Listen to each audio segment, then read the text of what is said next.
Philippe Grange de Média dell'Arte, qui est un spécialiste de la communication aux entreprises et qui a une grande expérience également dans la communication dans le domaine de l'IoT. Il intervient avec un certain nombre d'études, notamment celle qu'il va nous présenter, Révélation IoT 360.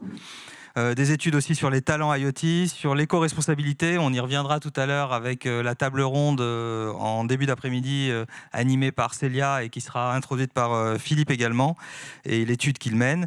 Et puis il a d'autres initiatives, des trophées IoT Awards, un think tank GR IoT. Bref, une myriade d'activités dans le domaine de l'IoT et beaucoup de choses à nous dire et à nous révéler sur l'évolution de l'IoT en 2022 et 2023. Je te laisse la parole, Philippe. Merci Maurice, bonjour à toutes et à tous. Effectivement, je suis un observateur, moi, je ne suis pas un acteur, comme quoique finalement, en observant, on finit par être acteur également. Je suis un acteur de toujours, notamment sur les systèmes embarqués. J'avais créé dans le temps le salon RTS Embedded Systems, pour les anciens. J'ai toujours adoré les technologies et en dépit de mes formations à Paris-Dauphine, je suis tombé amoureux notamment des IoT il y a quelques années. Et donc j'interviens en tant qu'observateur. Ce qui m'intéresse, c'est aussi mon autre métier de journaliste qui veut ça, j'essaie de comprendre, de voir ce qui se passe, en quoi ça bouge, comment ça bouge, pourquoi ça bouge. Voilà, c'est tout ça qui m'intéresse, dans un objectif non pas de garder les infos pour moi ça n'a aucun sens, mais au contraire de le partager avec l'écosystème. Donc peut-être aider d'une certaine manière l'écosystème aussi à savoir ce qui se passe et à se professionnaliser, s'industrialiser, je ne sais pas comment on peut le dire. Sur l'étude Révélation IoT 360 dont je vais vous parler avant la pause du déjeuner, savoir que nous sommes en train de conduire la 4e étude successive, sur le concept qui est relativement simple. Quand on veut essayer de savoir, on prend des cas et on regarde, on décortique ce qu'il y a dans ces cas, dans ces projets IoT. C'est ce qu'on fait. Moi, je me suis arrêté sur une centaine de projets. Déjà, c'est difficile de faire remonter toutes les données sur 100 projets, les données que je souhaite avoir sur 100 projets en cours en France essentiellement. L'objectif étant évidemment de faire des classements, des typologies, de regarder les dynamiques, etc. sur des axes multiples, ce qui fait que la profondeur entre guillemets de cette étude est quand même grande. Elle fait 36 questions et elle s'adresse à des directeurs et responsables de projets. Donc, qu'est-ce qu'il y a dedans sur ces 36 questions? Je cherche à savoir, évidemment, quelles sont les étapes du projet eux-mêmes, où est-ce qu'en sont les projets, ça c'est très intéressant. Quels sont les domaines applicatifs? Je vais revenir dessus tout à l'heure, et les cas d'usage. Ça, c'est la première grande partie des questions. Ensuite, on descend carrément au niveau des technologies qui sont utilisées, solliciter, employer, notamment au niveau de l'électronique, des types de capteurs, etc. Ça, c'est aussi des données qui n'existent nulle part ailleurs. Encore une fois, l'idée, c'est d'aller chercher des trucs qui sont complets et qu'on ne trouve pas déjà dans d'autres travaux. Autre point, évidemment, tout ce qui est lié à la data. On pose pas mal de questions sur la donnée, comment elle est traitée, où, pourquoi, l'IA, qu'est-ce que vous en faites, etc. Et puis tout un autre tas de sujets autour. Là, j'interroge pas trop sur le projet, mais sur les directeurs et responsables de projet. Je cherche à voir leur sensibilité, parfois maturité, le mot est un peu fort, mais au moins leur sensibilité et savoir ce qu'ils ont en tête sur les grands sujets des IoT du moment. Évidemment, ça change tous les ans, ça bouge tous les ans. Là, typiquement, on est encore dans le cycle cyber, on entre dans le cycle éco-responsabilité, on en reparlera. Tout ce qui est compliance, qui est un standard pour moi, compliance dans le sens compliance aux aspects légaux réglementaires, hein, et puis problématique RH. Donc vous voyez, c'est une étude qui a une très grande ambition. Elle est très très longue. Il faut absolument que je remercie les gens qui prennent le temps d'y répondre, parce que c'est vrai que c'est un peu une tannée, mais enfin bon, une fois qu'on est dedans, j'ai tout fait pour que ce soit facile. Et donc le driver de tout ça, encore une fois, c'est de partager les enseignements de cette étude et absolument pas d'en faire un business. Et je le partage avec tout l'écosystème au sens large du terme et bien volontiers avec vous aujourd'hui. Pourquoi je fais ça et comment je fais ça? Je fais ça grâce à mes partenaires aussi et parce que j'ai envie que l'on avance justement dans un sens de comprendre et de professionnaliser les actions. Silicon Labs, qui a toujours été depuis le début, comme le JDN, qui sont des partenaires de cette étude, et puis le think tank que nous avons créé à quelques-uns il y a déjà un petit peu plus d'une année et demie, que j'appelle moi le griot, c'est plus facile, le groupe de réflexion IoT, qui nous aide évidemment à y voir et à conduire ce travail. Alors, l'étude 2023 est en cours, elle sera vraiment terminée autour du 1er juin. Et là, j'avais envie, justement, je suis allé piocher, voir un petit peu les premières réponses. On en a à peu près 70. Toutes ne sont pas exploitables totalement. Donc, sur les éléments, je vais vous montrer. Faites attention. Moi-même, je fais très attention. On est entre 30 et 50 réponses sur lesquelles on s'appuie. Donc, c'est à la fois beaucoup quand on parle de projet IoT, mais ce n'est pas beaucoup sur le plan statistique. Donc, faites attention à ne pas surinterpréter. Il faut avoir la modestie aussi de ce filtre-là. Sur le 2023, évidemment, je me suis un peu aligné sur les propos du jour.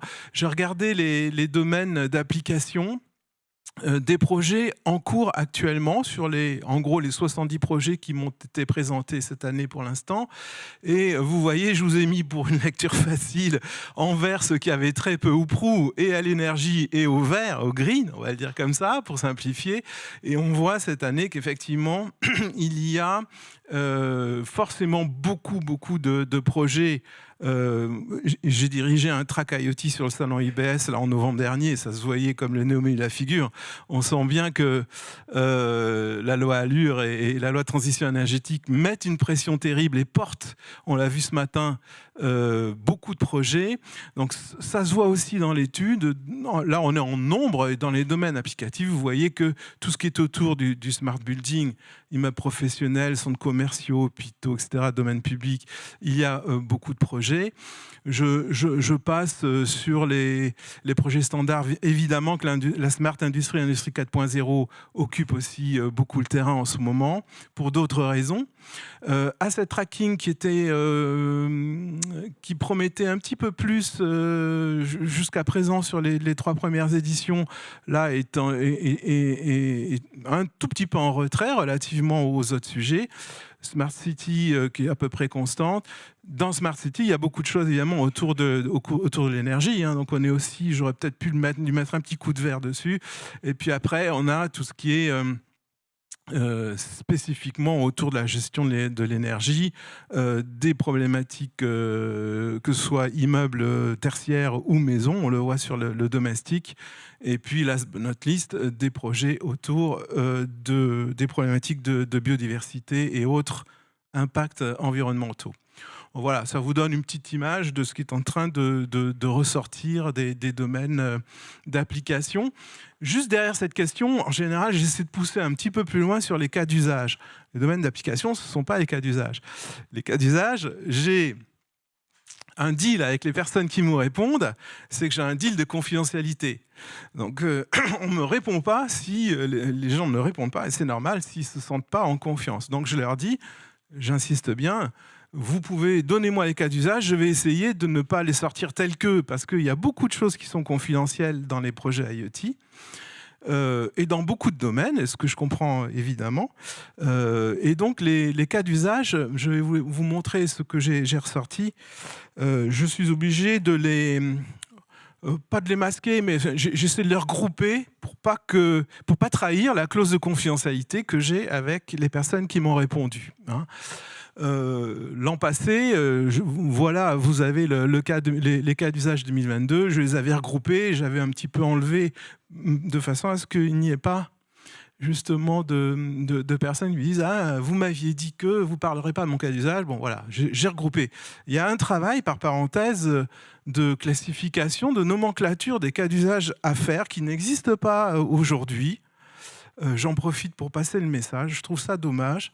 J'ai vu quelques études là, il y a quelques mois qui sortaient. Et effectivement, à part lister tout, on ne trouve pas. Il y a peut-être comment dirais-je, des personnes qui nous regardent et nous écoutent, qui auront le courage de travailler à cette problématique de classifier les cas d'usage. C'est pas évident du tout de le faire. Alors moi, je l'ai fait comme ça, à ma façon, jusqu'en 2022. Sur 2023, je vous ai listé quelques cas d'usage. Donc j'ai enlevé la classification, je voulais juste vous les lister. Autour de, effectivement, on voit des cas d'usage beaucoup, hein, autour des problématiques énergétiques qui sont là. Évidemment, je passe sur les bâtiments, les détections de fuite, etc. Il y en a pas mal. Tout ce qui est pilotage énergétique, rénovation, évidemment. Le smart charging cher à EDF, que l'on voit arriver. Voilà, beaucoup de choses autour de l'énergie, de l'eau, du tracking aussi, de la gestion notamment des déchets qui ont un impact évidemment sur les problématiques énergétiques. Et voilà, bon, en gros, quelques cas d'usage de l'année 2023 tels qu'ils sont en cours de développement ou de déploiement. Voilà, on a les deux niveaux. Alors, un truc très intéressant cette année, les autres années, j'ai essayé de savoir quelle était la taille des projets. Et alors, je cherche la granularité, l'unité d'œuvre qui va bien, d'une certaine manière. La granularité, pour moi, bah, c'est le nombre d'objets connectés, tout bêtement, et qui va bien. Et il se passe quelque chose cette année, et je crois que c'est encore lié à la dynamique autour de la loi de transition énergétique. Il se passe que les projets, en moyenne, en tout cas ceux qui répondent, sont beaucoup plus gros, beaucoup plus importants, beaucoup plus ambitieux que les années précédentes. On avait encore pas mal de petits projets, vous voyez, en 2022, là, vous le voyez, on avait un quart des projets qui étaient entre 50 et 500 objets. Aujourd'hui, ils sont plus que 14%. Et puis, en échange de quoi, on voit qu'on a 26% en 2023 de projets qui sont à plus de 20 000. Alors, j'ai des classifications intermédiaires, mais que je n'ai pas mises là pour simplifier les choses. Mais on voit que ça monte et les projets sont de plus en plus gros. Je pense qu'on peut s'en réjouir. Ça veut dire qu'il y a quelque chose qui est en train de s'industrialiser. On sort un petit peu du côté petit déploiement. J'en ai un à plus de 500 000, c'est sûr. Bah, évidemment, je ne vais pas vous dire lequel. Et j'en ai aussi un autre à plus d'1 million d'objets. Donc c'est évident qu'on commence à comprendre à 1 million d'objets que les réponses qui nous sont faites pèsent lourd. Surtout quand on fait des choix technologiques, par exemple, ça commence à peser lourd. Hein. Quant aux données de ROI et d'investissement dont je dispose, je ne vous les ai pas mises là parce que j'ai trop peu de réponses, mais vous allez voir, vous verrez en juin, quand vous pourrez accéder à cette étude complète, qu'il y a des choses très intéressantes à découvrir. Bon, voilà, donc ça, cette idée-là, elle est importante. Je vois que ça monte, les projets montent, sont plus gros, et c'est bien. Après, je vous ai regroupé quelques éléments pour vous montrer comment ça se passe. Là, j'ai fait des nuages de mots, parce que c'est tellement plus simple. Je leur demande un petit peu ce qu'il y a dans leurs IoT, est-ce qu'ils sont fixes, est-ce qu'ils sont mobiles, etc. Donc, vous voyez à peu près par le principe de nuage de mots ce qu'il en apparaît. Batterie ou réseau. Après, sur les capteurs, on voit encore sur les capteurs qu'il y a beaucoup de choses liées évidemment à la maîtrise énergétique, hein, c'est évident. Ça se voit, regardez, on voit monter. Alors, certes, température, c'est le standard, hein, c'est le truc qui sort souvent tout le temps en premier, mais on voit l'humidité, on voit l'hygrométrie, on voit la qualité de l'air, le CO2, etc. La luminosité, on voit plein de choses, la qualité de l'air, bien sûr. Voilà, ça c'est par rapport aux capteurs. Et effectivement, sur la connectivité, on va en parler tout de suite. On est encore sur des choses, sinon que NBA IoT monte. On va voir ce qu'il en appert juste après. Alors, ça vous donne comme ça une petite image sur le plan techno des choix qui sont faits. Justement, en matière de connectivité, alors là, je pose des questions, je leur dis bah, qu'est-ce que vous surveillez là? C'est quoi le truc qui vous préoccupe? Et vous voyez, je vous ai mis à la couleur, je vous ai mis les réponses. Ce qui préoccupe, ce qui surveille prioritairement mes fameux directeurs de projet IoT qui sont en train d'œuvrer. Ils surveillent effectivement les problématiques la montée en puissance LPWAN cellulaire et puis les aspects multiconnectivité qui sont désormais incontournables. Personnellement, je pensais qu'ils surveillaient beaucoup les problématiques de satellites et hybrides. Ça ne paraît pas être le cas, en tout cas. Et puis on voit, bien sûr, ils regardent ce qui se passe du côté des ça c'est peut-être plus pour les applications domestiques en particulier, du côté du CSA, Matter, Zigbee et compagnie. Et puis tout en haut, la 5G, même s'ils attendent fortement, ils surveillent fortement la 5G privée. On en parlait tout à l'heure avec l'intervenant qui a fait une petite allusion. Je crois que ça, c'est une attente qui est forte et c'est en train déjà de se développer, de se déployer. Voilà, ça c'est sur la connectivité. Alors, pour la bonne bouche, je ne pouvais pas passer et ne pas parler de plateforme.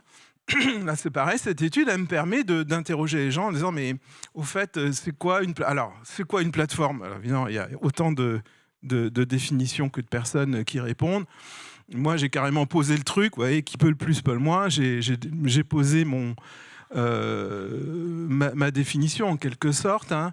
Et on remarque, effectivement, il y a encore peu de répondants qui ont, au moment où ils me répondent, opté pour des plateformes du commerce.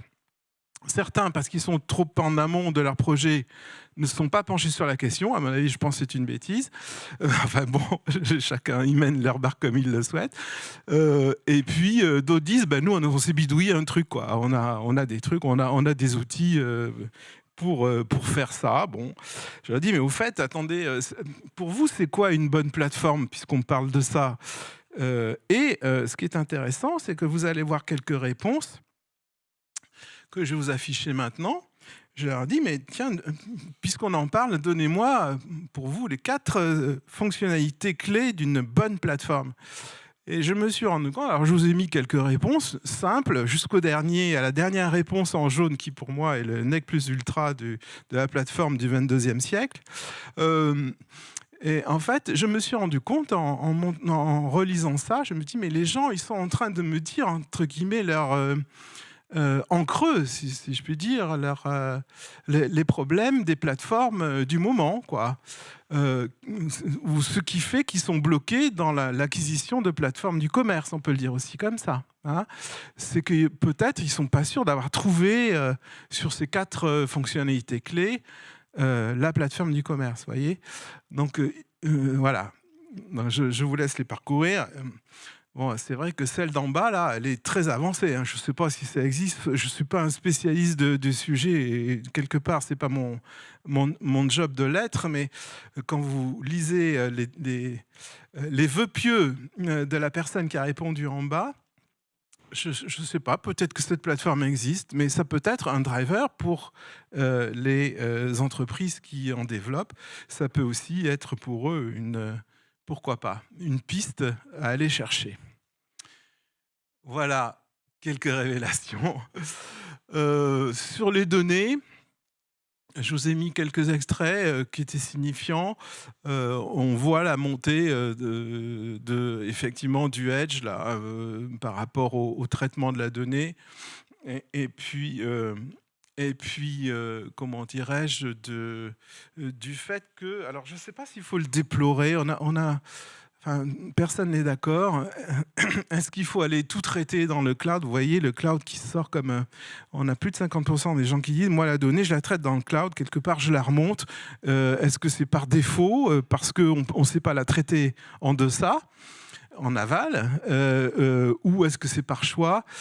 Bon, ceci dit, il y a des questions que je pose, que je n'ai pas montrées là, parce que je crois qu'il faut vraiment qu'on discrimine la problématique de la donnée dite technique, c'est-à-dire la donnée vraiment de l'IoT, de son fonctionnement, de la donnée dite applicative, utile à l'application elle-même. Voilà, quand je dis données, quelque part, je tends un tout petit peu le bâton pour me faire battre, je devrais discriminer. Et leur dire, les données techniques de l'IoT ou du système connecté, où est-ce que vous les traitez? Les données de contenu, que j'appelle moi, donc les données applicatives, où est-ce que vous les traitez? Je pense que je n'aurai pas tout à fait les mêmes nuances. Voilà. Mais bon, tout est perfectible. Et quand je leur demande quand et comment ils les analysent, bon, en fait, je cherche évidemment à mesurer la montée, l'intégration de l'IA, quel qu'en soit le niveau. Du reste, au niveau bas, au niveau de l'objet ou au niveau haut. Bon, on voit effectivement comment les données au niveau ou le traitement de premier degré directement au niveau de l'objet. Voilà, ça fait partie de ces informations qui sont pour moi intéressantes à montrer.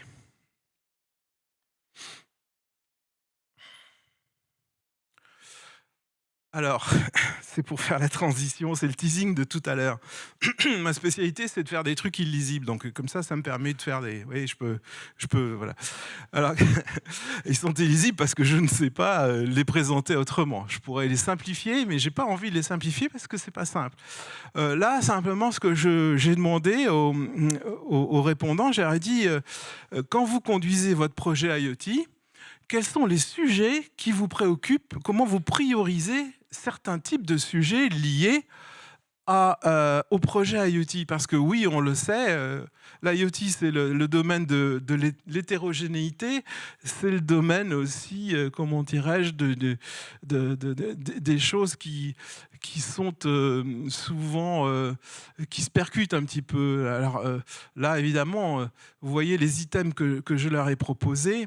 Je leur dis, bon, votre priorité là-dedans, c'est affreusement compliqué, hein, de répondre, et je pense de conduire en essayant d'optimiser tous ces postes, et en disant, mon projet, moi, je veux qu'il soit prioritairement satisfaction au cas d'usage, prioritairement réparabilité, prioritairement, ça paraît extrêmement difficile. Il y a un foisonnement qui peut, au bout d'un moment, vous paralyser. Ce que je voudrais juste comme ça vous montrer, et évidemment on va le détailler, on va le commenter, et j'aurai d'autres trucs à vous montrer après la pause, c'est qu'effectivement, la priorité des priorités pour les directeurs de projet, c'est la satisfaction du cas d'usage. Le client veut ça, je sais ce qu'on veut, et on met tout le paquet là-dessus. Ça se voit, c'est tout en bas, en rose, là, et puis un petit peu en vert. Et puis la performance technique. Et puis ensuite, et ça, pour nous, c'est une bonne nouvelle, enfin, je crois, c'est effectivement les aspects cyber qui montent. Ben, ils pourraient être encore peut-être plus hauts. On verra les années suivantes comment cette préoccupation évolue ou pas. Voilà, là, on voit la facilité de déploiement, etc. Et puis, quelques éléments. J'ai mis des flèches rouges, des flèches vertes. Peut-être que je les commenterai tout à l'heure pour lancer la table ronde autour de l'éco-conception. On voit bien qu'il y a un traitement différent selon le module d'éco-responsabilité dont on parle.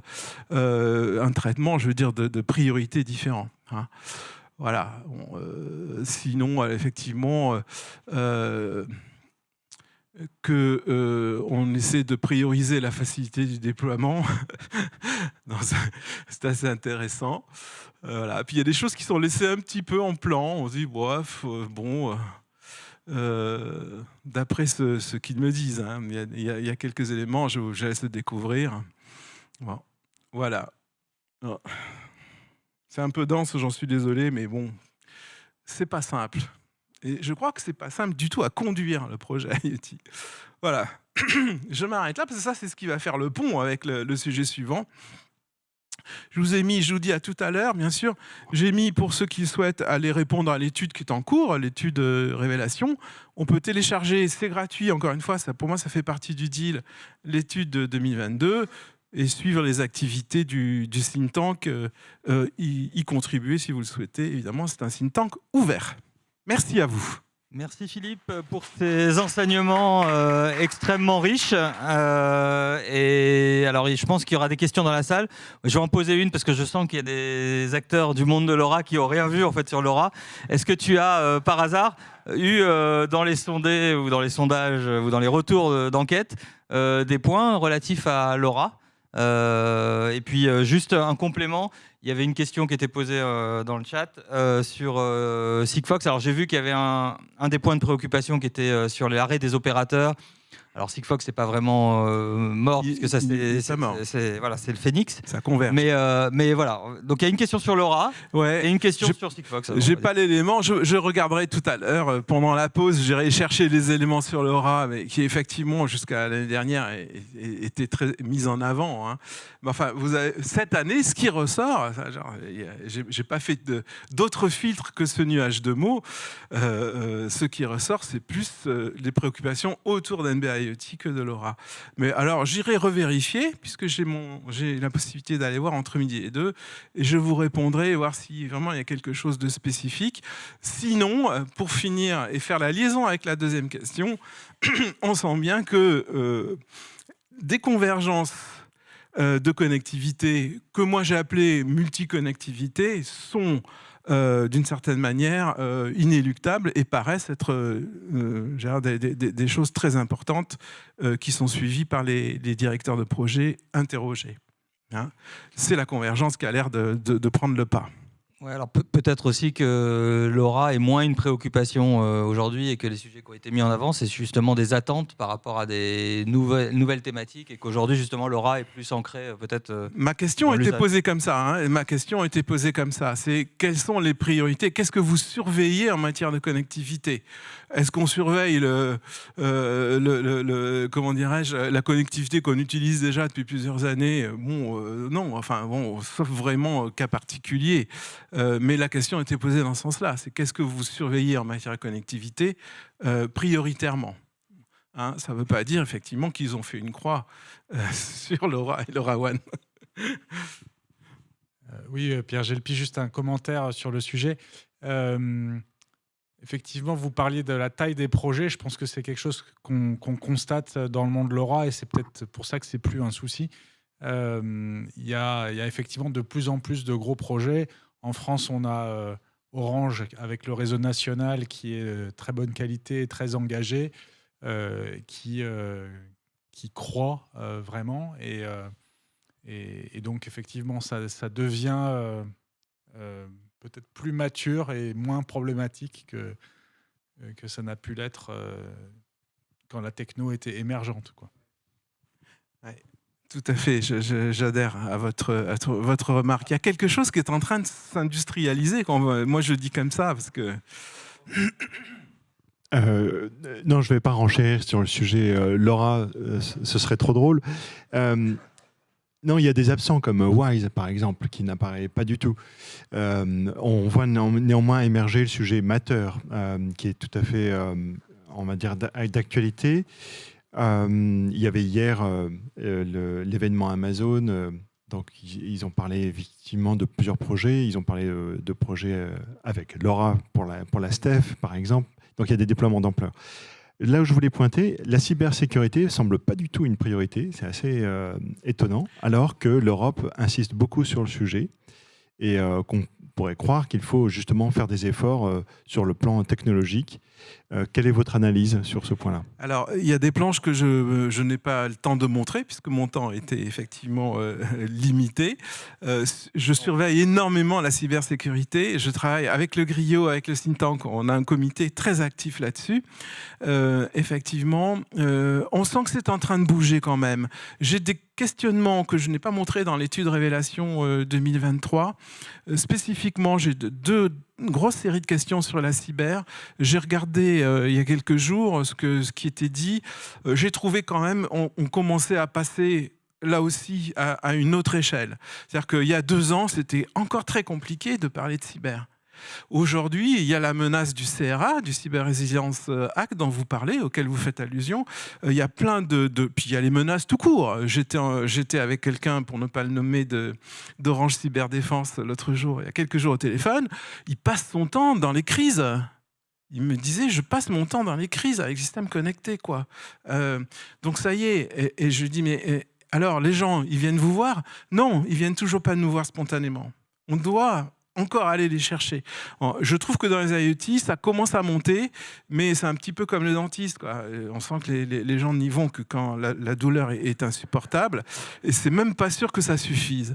Mais je suis optimiste. Enfin, il y a tout un travail de fond qui est là. Il y a la réglementation, les réglementations européennes qui arrivent, qui sont drastiques, et Dieu merci, ça va assainir les choses. C'est un changement de fond. Je parlais encore hier avec quelqu'un qui est en train de développer du business de gestion de systèmes connectés en tierce maintenance, et avec lequel on tombait d'accord sur le fait que c'est peut-être à ces opérateurs-là aussi de garantir la sécurité et la cybersécurité qui n'a pas été mise en amont, peut-être dès la fabrication et le déploiement du projet. Il va y avoir d'autres vagues qui vont arriver de prestataires qui vont venir garantir. D'une certaine manière, lorsque vous prenez un serveur chez un hébergeur pour un site web quelconque, vous attendez de lui qu'à minima, ils vous garantissent une certaine cybersécurité. Et là, je pense que dans les grands systèmes connectés IoT dont on parle, il va y avoir des acteurs qui vont venir proposer, entre autres choses, une prestation de cybersécurité qui est absente nativement, et ça, moi, je le déplore, mais de moins en moins, des préoccupations des directeurs de projet. Merci Philippe.